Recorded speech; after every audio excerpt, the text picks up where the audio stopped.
Hello guys, welcome to our YouTube channel. Today we will discuss 7 schools of thought. The main schools of psychology are structuralism, functionalism, gestalt, behaviorism, psychoanalysis, humanism, and cognitivism. The first school of thought, structuralism, was advocated by the founder of the first psychology lab, Wilhelm Wundt. Almost immediately, other theories began to emerge and vie for dominance. Structuralism is widely regarded as the first school of thought in psychology. This outlook focused on breaking down mental processes into the most basic components. Major thinkers associated with structuralism include Wilhelm Wundt and Edward Titchener. The focus of structuralism was on reducing mental processes down into their most basic elements. The structuralists used techniques such as introspection to analyze the inner processes of the human mind. The introspective experimental technique used by the structuralists involved having trained observers examine their inner responses. Using this approach, also known as experimental self-observation, experimenters like Wundt trained people to analyze their thoughts as carefully and objectively as possible. While these methods were understandably not the most empirically rigorous, the structuralist school of thought played an important role in the development of experimental psychology. What is structuralism in simple terms?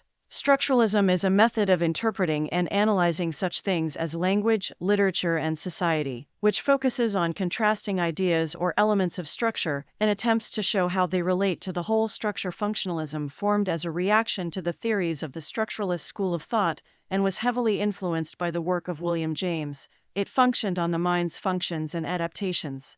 Functionalism formed as a reaction to the theories of the structuralist school of thought and was heavily influenced by the work of William James. It functioned on the mind's functions and adaptations.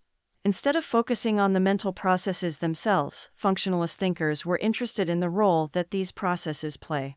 In a functionalist approach, for example, instead of trying to understand the underlying processes that cause mental states, the focus would be on understanding the function that those states serve.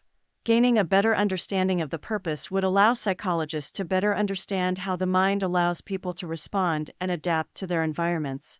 The functionalist school was interested in the purpose of thoughts and behaviors, whereas structuralism was concerned with the elements that make up consciousness. While functionalism largely disappeared as a school of thought, its influence persisted in applied psychology, behaviorism, and educational psychology. Unlike some of the other well-known schools of thought in psychology, functionalism is not associated with a single dominant theorist. Instead, a number of functionalist thinkers are associated with this outlook, including John Dewey, James Roland Angell, and Harvey Cartoo.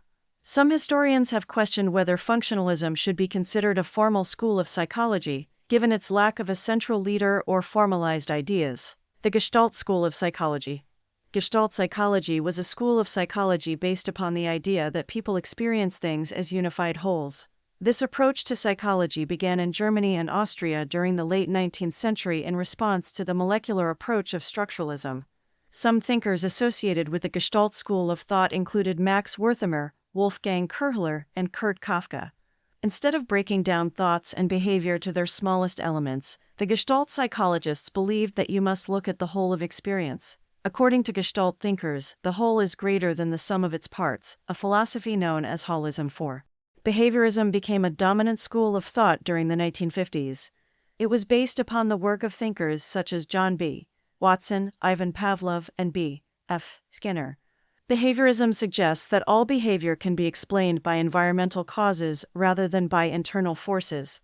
Behaviorism is focused on observable behavior.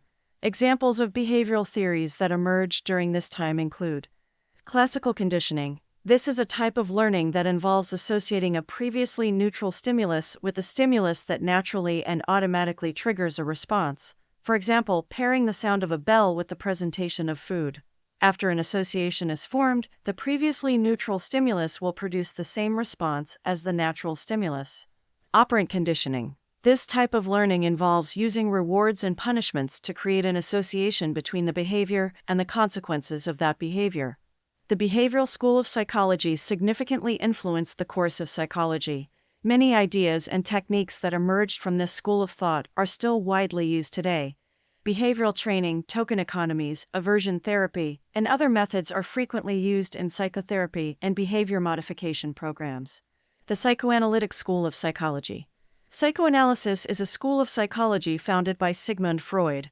This school of thought emphasized the influence of the unconscious mind on behavior. Other major psychoanalytic thinkers included Anna Freud and Otto Rank, and neo-Freudians such as Erik Erikson, Alfred Adler, and Karen Horney. Freud believed that the human mind was composed of three elements: the ID, ego, and superego. The ID consists of primal urges. The ego is the component of personality charged with dealing with reality. The superego is the part of the personality that holds all the ideals and values we internalize from our parents and culture. Freud believed that the interaction of these three elements was what led to all of the complex human behaviors.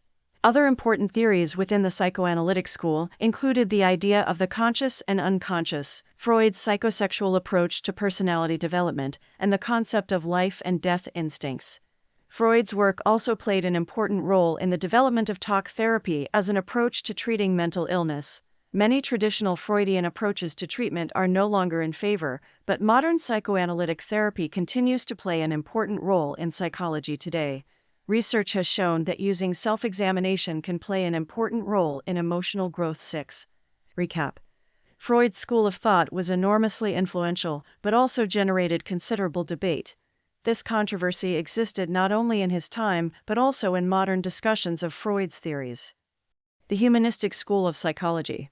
Humanistic psychology developed as a response to psychoanalysis and behaviorism. The development of this school of thought in psychology was heavily influenced by the work of humanist thinkers such as Abraham Maslow, Carl Rogers, and Clark Moustakas. While early schools of thought were primarily centered on abnormal human behavior, humanistic psychology differed considerably in its emphasis on helping people achieve and fulfill their potential. Humanistic psychology instead focused on topics such as becoming a fully functioning person, a person who is in touch with their innermost desires and trusts their own instincts. 7. Individual free will, the capacity that individuals have to make choices, select courses of action, and control their own lives. Hierarchy of needs, a theory introduced by Maslow suggesting that people were motivated by a series of increasingly complex needs, starting with their basic physiological needs up to the need to achieve an individual's full potential. Peak experiences, moments of pure, transcendent joy that play an important part in the reaching self-actualization. 8. Self-actualization, a state of reaching one's full potential. The cognitive school of psychology. Cognitive psychology is the school of psychology that studies mental processes, including how people think, perceive, remember, and learn. As part of the larger field of cognitive science, this branch of psychology is related to other disciplines such as neuroscience, philosophy, and linguistics. Cognitive psychology emerged during the 1950s, partly as a response to behaviorism. Critics of behaviorism noted that it failed to account for how internal processes impacted behavior. Examples of theories that grew out of the cognitive school of thought include stages of cognitive development, a theory proposed by Jean Piaget, which suggested that children go through a series of progressive stages of intellectual development. Sociocultural theory. This theory, introduced by Lev Vygotsky, looked at how the interaction of cultural and social factors contributed to cognitive development. Informational processing theory. This theory suggests that the mind functions much like a computer to process and interpret information about the world. Cognitive behavioral therapy (CBT) was also heavily influenced by this psychological perspective. CBT is an approach to treatment that focuses on how automatic negative thought patterns influence behavior and psychological problems.